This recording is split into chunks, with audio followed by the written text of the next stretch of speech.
கர்த்தரை சேவிக்கிறவர்களை ஆசீர்வதிக்க கர்த்தர் மிகவும் பிரியமுள்ளவராக இருக்கிறார். ஈசாக்கு யாக்கோபை ஆசீர்வதிக்கும்படியாக கர்த்தர் விருப்பப்பட்டவராக இருந்தார். ஆகவேதான் யாக்கோபு ஈசாக்கினிடத்திலிருந்து அவனுக்கு தேவையான ஆசீர்வாதங்களை பெற்றுக்கொண்டார். அப்படி ஆசீர்வதிக்கும் போது ஈசாக்கு யாக்கோபை ஆசீர்வதித்து சொன்ன சில வார்த்தைகளை நாம் பார்க்கிறோம்.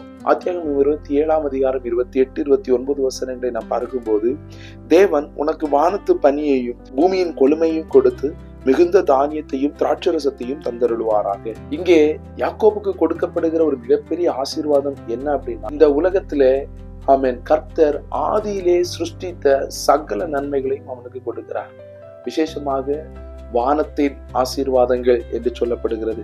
வானத்தின் பனியை உனக்கு கொடுப்பார், பூமியில் இருக்கிற சகல கொழுமையும் உனக்கு கொடுப்பார், மிகுந்த தானியத்தை கொடுப்பார், திராட்சரசத்தை தந்தருள்வார். இது எல்லாமே ஒரு மிகப்பெரிய சந்தோஷத்தை காண்பிக்கிறது.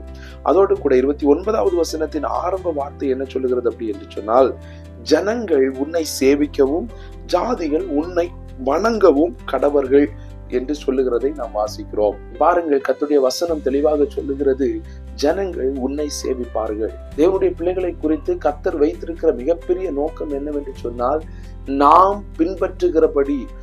பின்பற்றுகிற அதே வழியில் சிலரை நம் மூலமாக கர்த்தரை பின்பற்ற நம்மை பயன்படுத்த அவர் விரும்புகிறார். இங்கே யாக்கோபை ஈசாக்கு ஆசீர்வதிக்கும் போது அந்த வார்த்தையை தான் சொல்லுகிறார், ஜனங்கள் உன்னை சேவிக்க கடவர்கள். அதாவது நீ சேவிக்கிற தேவனை அவர்களும் உன் மூலமாக உன் வழியாக உன்னை போலவே சேவிக்க கடவர்கள் என்று சொல்லி வாழ்த்துகிறதை நாம் பார்க்கிறோம். உடனே அடுத்த வார்த்தையும் சொல்லுகிறது, ஜாதிகள் எல்லாம் உன்னை வணங்க கடவர்கள். ஆமென். இதேதான் பவுலும் சொல்லுகிறார் புதிய ஏற்பாட்டுல, நான் கிறிஸ்துவை பின்பற்றுகிறது போல நீங்கள் என்னை பின்பற்றுகிறவர்களாய் மாறுங்கள். இன்றைக்கு நம்முடைய வாழ்க்கை மிகப்பெரிய சாட்சியாக இருக்க வேண்டும் என்பது கர்த்தருடைய மிகப்பெரிய நோக்கமாக இருக்கிறது. அது எப்படி? நம்முடைய வாழ்க்கை பரிபூரணம் அடையும் போது, நம்முடைய வாழ்க்கை கர்த்தருக்கு பிரியமான வாழ்க்கையை மாறும் போது நாம் சிலரை தைரியப்படுத்த முடியும்.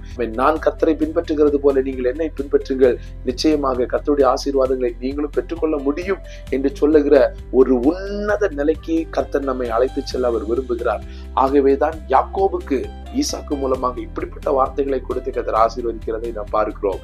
இந்த நாளிலே கர்த்தர் அப்படிப்பட்ட ஆசீர்வாதத்தை நமக்கும் தர விரும்புகிறபடியினால் அவருக்கேற்ற பரிசுத்தத்தில், அவருக்கேற்ற உன்னத நிலையில், அவருக்கேற்ற உத்தம நிலையில் வாழ பிரயாசப்படுவோம். அநேகரை நம் மூலமாக கர்த்தரை வணங்க கர்த்தர் உதவி செய்வார். கர்த்தர் உங்களை ஆசீர்வதிப்பாராக.